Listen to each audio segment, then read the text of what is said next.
us now is the CEO of MindBody, Josh McCarter. Josh, thanks for joining us. Just first tell us a little bit about how your business has been impacted overall by COVID, because obviously you've jumped on the digital train, but still so many people are staying away from gyms and fitness centers. So what's it like for you? Absolutely. You know, in March, we saw nearly all of our customers close. We have tens of thousands of wellness businesses around the world that run on our software. And when they went down, we saw bookings drop anywhere from 60 to 80%. And in many places like New York City, they're still down about 80%.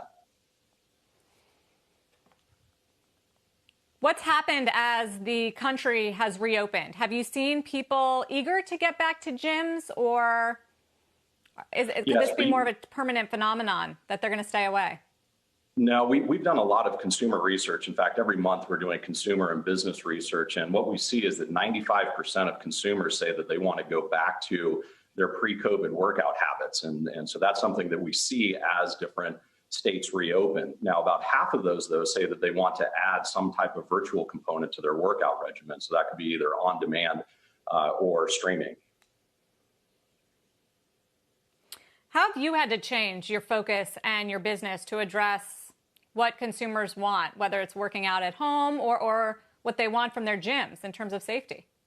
Yeah, absolutely. Well, there are a couple aspects to that. So first, we had to pivot quickly to address the needs of our businesses and launch what we call our virtual wellness platform. And this is a system that's fully integrated with our business management, marketing, and payment system that allows a studio to do streaming or on demand. And so that is fully tied in with their business management systems. We've now taken those videos and on demand and streaming and integrated it into our mobile app. And we're seeing, about 1.5 million to 2 million consumers every week come in and book classes through our app. So there's definitely been a pivot and a change in the industry, and we think that that is going to last.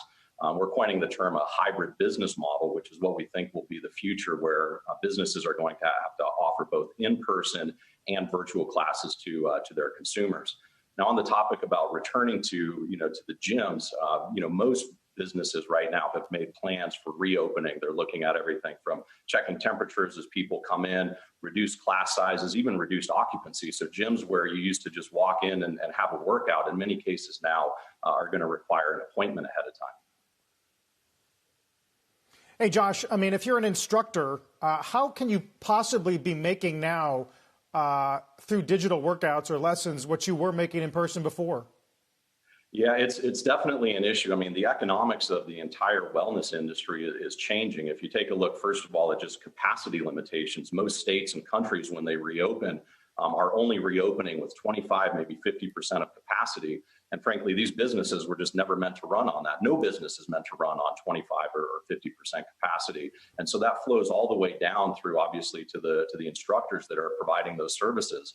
And it obviously also impacts other businesses that are on our platforms like spas and salons, where when you reduce the capacity, you just frankly are able to employ fewer people.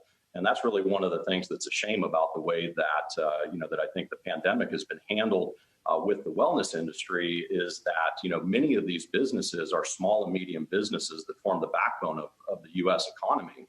And frankly, we're seeing thousands of them close every week. And that's not good news for the future of the industry.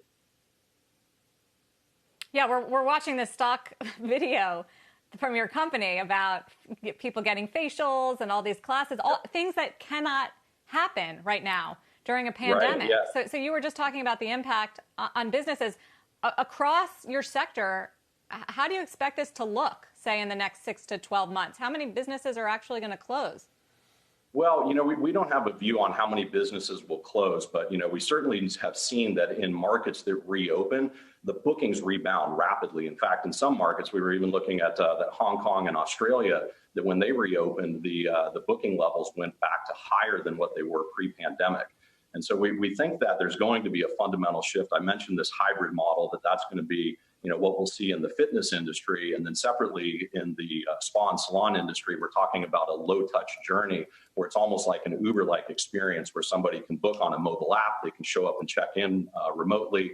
The therapist can sell them additional products through a mobile app. They can just check out with the card on file and walk out and never have to talk with anybody or touch anything. And so we think that those are going to be some of the changes that will happen to the industry going forward.